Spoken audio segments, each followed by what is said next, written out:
¿Vamos a acampar? Vamos a acampar. ¿Pero desayunamos primero? Ya.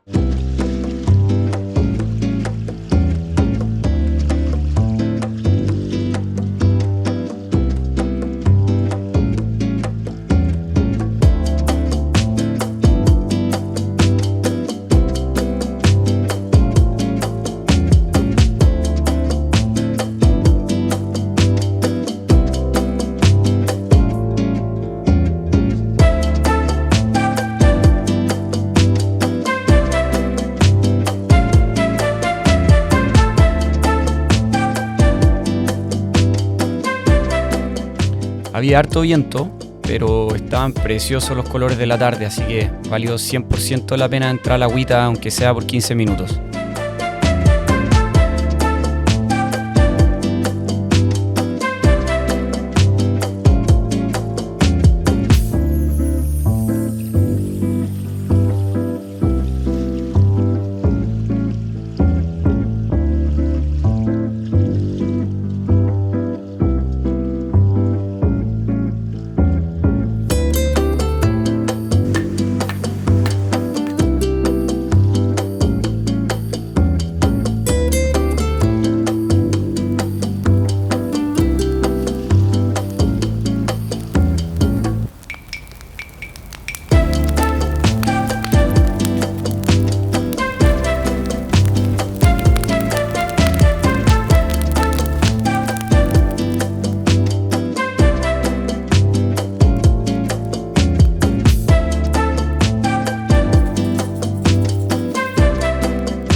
Para el prom foil necesitamos un mar ordenado pero pequeño.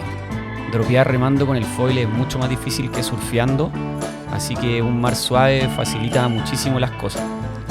Además siempre ayuda a una profundidad decente, que no esté muy bajito, así la ola se mantiene semi gorda y el foil se salva de un encontronazo con el fondo.